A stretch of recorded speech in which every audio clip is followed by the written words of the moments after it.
James and his partner Mikey, not their real names, are getting to know their newborn baby. Okay, all right. Oh, good birth. The boys have been in a committed relationship for 5 years. They wanted a family so much, they had to break the law to create it. I just went for it. We wanted a family, we wanted to get it done, and we done our research and we went over there and just went full steam ahead. When it comes down to it, people are going to do what they're going to do to get their families. Thousands like James and Mikey struggle to start a family, gay couples, singles and those with fertility problems. Commercial surrogacy, or paying a woman to carry your baby, is a criminal offence within Australia, carrying severe penalties. Fines of at least $100,000 and/or a jail term in some states. It is legal in the US and India with some exceptions. Recent changes to legislation in India now exclude gay couples from accessing surrogates there. In the US, it costs more than $150,000, unaffordable for most. Tough adoption laws here make it near impossible for gay couples to go down that path. But there's a new option. Thailand, attracting at least 500 Australians in the past year. The business of made-to-order babies there is booming. So we had 2 surrogates. We were going into it hoping to get a biological child each. When the results came back, we found out that one of the surrogates were pregnant and the other one wasn't pregnant. James and Mikey flew over, gave sperm which was injected into their donors' eggs before embryos were implanted into their surrogates. Provided by their agency of choice, the boys flew back 9 months later for the birth. It took 6 weeks before they could leave with their little girl. With the surrogates, they gave us a lot of information, basically, you know, a whole profile of their medical history and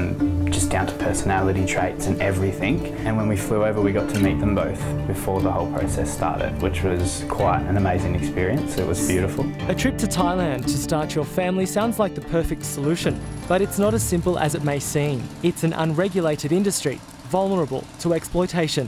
ใช่ค่ะทางรัฐบาลและก็พระราชบัญญัติป้องกันปราบปรามการค้ามนุษย์ปีพ.ศ. 2551เนี่ยเห็นว่าการอุ้มบุญในเชิงพาณิชย์เนี่ยเป็นเรื่องของการค้ามนุษย์อย่างหนึ่งค่ะอยากรู้ว่าที่อื่นเป็นยังไงบ้างใช่ไหมคะก็มีแบบแปลกๆอะไรอย่างเงี้ยแปลกๆเราก็ไม่รับเราคิดว่ามันก็คงไม่ทำอะค่ะเพราะคงไม่ทำเพราะว่ามันทุกครั้งที่ทำอะสุขภาพเราก็เสียแล้วก็เราก็อ้วนขึ้นทุกๆครั้งมันใช่มันก็ต้องอ้วนขึ้นทุกครั้งอะค่ะ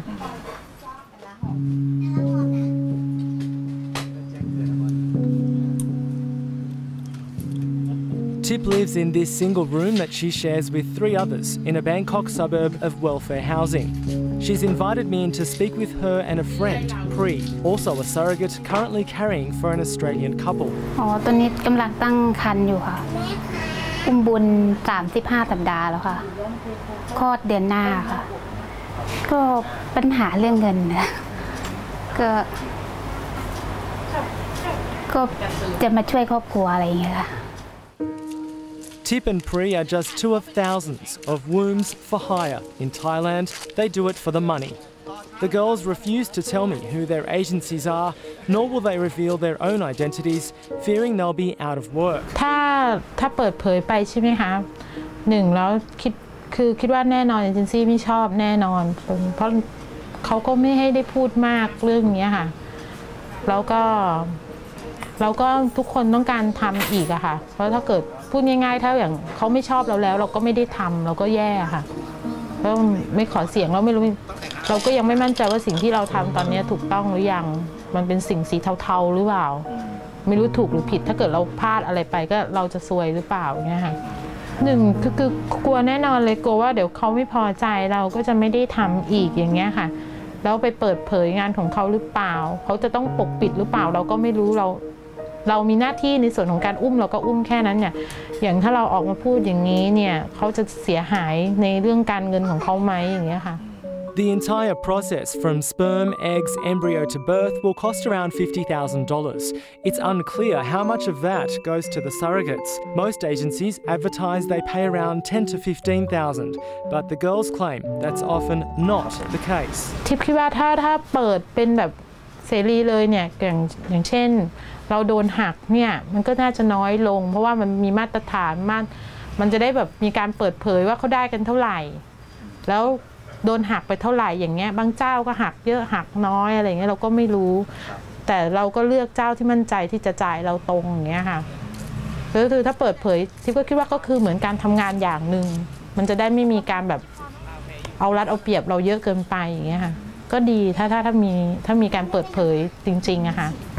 And these girls have good reason to be concerned. In the back streets of Bangkok, there's a sinister world of black market babies unfolding. Jürgen Thomas is the International Director of Alliance Anti-Traffic. Last year, alongside police, Jürgen's organisation raided Bay 101's Bangkok headquarters, a gated two-storey house in a quiet suburb. They rescued 15 women, all Vietnamese, lured in with the promise of legitimate work, but kept at the house and impregnated against their will. The case were operated by doctors, that's for sure. We have suspicion that some doctors were knowing that they were working in an illegal way. New agencies are popping up daily. More internationals are flying in to rent a womb, all right under the nose of authorities. All the agencies of our network was pushing in order to develop a law. So the law has not been enforced so far, but it will reduce the risk of exploitation. Will it eliminate it? I'm not sure. I don't think so. It's no secret the trade in human life here is thriving. There's hundreds of agencies advertising their services online. New Life Thailand, a popular choice for Australian gay couples, offered up 2 of their surrogates to meet with me on the condition it was not at their clinic. ชื่อกิตติยาอายุ23อยู่อุดมสุขจะเป็นคุณแม่อุ้มบุญให้คู่เกย์ของประเทศออสเตรเลียค่ะดิฉันชื่อนางสาวปานันปัญญาประสิทธิ์อายุ23ปีค่ะปัจจุบันไม่ได้ทำงานค่ะดูแลเลี้ยงลูกอยู่ที่บ้านค่ะ Both surrogates look to their minder before answering any of my questions. บังคับนี่ไม่มีแน่นอนค่ะแต่ว่าญาติที่บ้านเขาเคยมาอุ้มบุญแล้วค่ะตอนนี้เขาก็อุ้มอยู่ค่ะเขาก็บอกว่าเนี่ยมาทำเราได้บุญนะเราก็ได้ตังค์ด้วยอะไรเงี้ยค่ะก็แบบว่าครอบครัวก็ไม่ได้ติแม่อะไรเลยครอบครัวก็ช่วยกันดูแลช่วยกันประคับประหงมมากค่ะก็บางทีก็เฉยๆบางทีก็กลัวแต่เราก็อยากทำบุญด้วยอย่างเงี้ยค่ะก็ไม่แล้วค่ะคงหยุดแค่นี้ไว้ก่อนค่ะ India used to be the hotspot, now it's Thailand. If regulation does roll out here, it's likely this made-to-order baby industry will simply move to the next vulnerable country in the region. There are dodgy agencies and there are reputable agencies also, so it's about doing your research, and that was #1 priority for us because we didn't want the surrogates to be treated in any ill manner at all. In the 2011 to 2012 financial year, there was 459 Australian citizenship applications made for children born in Thailand, a trend that's steadily increasing. But some Australian states don't allow children born to surrogates overseas back into the country, with up to 2 years imprisonment in some cases. So how did James and Mikey get their daughter home? It was a huge risk flying back to where we are from in Australia, but we took the risk and we made it home just fine. Effectively, by law, James and Mikey's daughter doesn't solely belong to them. The Thai surrogate is listed as the mother on the birth certificate, and because of that, she remains the legal guardian. Coming back through customs in Australia, the Commonwealth could theoretically dob in the parents from prohibited states and they'd be prosecuted. There have been cases where people have done surrogacy in Thailand who have been prosecuted, but people are taking that risk, we take that risk, and we've got the best result possible. If James and Mikey go to the courts in their state to seek full parental rights down the track, they could be charged as criminals and potentially lose their little girl. We do plan on getting parental rights in the future when the time is right, and we do plan on getting another sibling for Charlie. She's gonna hang on. Laws to govern surrogacy arrangements in Thailand are currently being debated in Thai Parliament. In Australia, pressure is mounting to have commercial surrogacy legalised so couples like James and Mikey don't have to look overseas and in turn risk imprisonment by breaking the law. I guess we just wanted to get the message out there to other people, other families, other couples that have troubles, that it's doable and you can do it, and we did it and we got a good result. We've got a beautiful baby girl.